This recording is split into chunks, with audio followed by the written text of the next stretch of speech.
We are surrounded by 70 of the most extraordinary paintings any of us is ever going to see. These are 70 works of 17th century Dutch painting from what's called the Golden Age of Dutch painting, which we have the opportunity to see here at the Royal Ontario Museum in Toronto for works like this for the first time in more than half a century.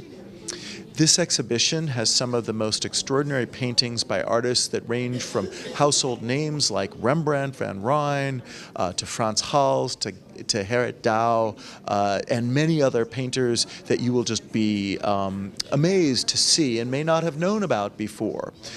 This exhibition is broken into about 7 different sections that look at both different parts of the landscape of Dutch painting, and by landscape I mean that there are landscape paintings, there are cityscapes, and there are also sections that talk about helping people to understand what is exceptional about Dutch art and why is this some of the most important art ever created.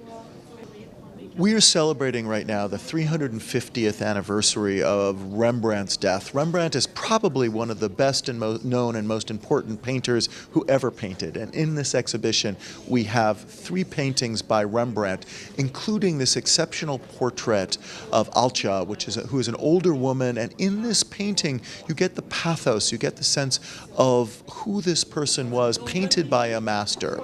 So you can just see how incredibly dexterously he has, the brown that you see under the black here is the ground. This is what's over the entire surface, and Rembrandt leaves it visible in this area to give warmth to the fur. And then normally the blacks sink with age. Here you can actually see the details of her costume, which is extraordinary because you often don't do that. And then you see that flick of the brush that he uses here for the fur, which I find just incredibly exciting because it's just a masterful way of describing in an economical way what that fur is really like. And then if you just take a step back and you see, look at the calligraphy of the lines. It's a very calligraphic outline of this figure. So you've got a really thick white here for the ruff around her collar, and here that catches the light. And then you have very different shades of white and gray for the various transparency, translucency, and solidity of all of that material.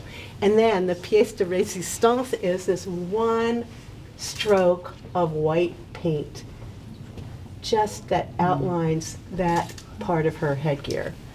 We also have some of the most detailed scenes of cityscapes. We have an extraordinary winter landscape that shows people skating and shows probably 5,000 small snowflakes to be seen. So almost anything that you can imagine that a painter might be able to conceive of, they're painted here in a naturalist way that can appeal to anybody. You don't need to be an expert to see this material. If you care about beauty, if you care about art, if you care about painting, this is a show not to miss. This exhibition is here for only a short time. It'll be here through the summer months until September 15th. And you can come here and not only see these exceptional paintings, but you can walk across the hall and see remarkable examples of furniture, of silver, of decorative arts that shows how paintings like these would have been seen in people's homes. And another interesting aspect about this painting is these were paintings made for homes like yours and mine. This was an art made for the middle class. It's accessible, it's engaging. It wasn't just for the royalty or for the church, and that makes it the kind of work that all of us can appreciate.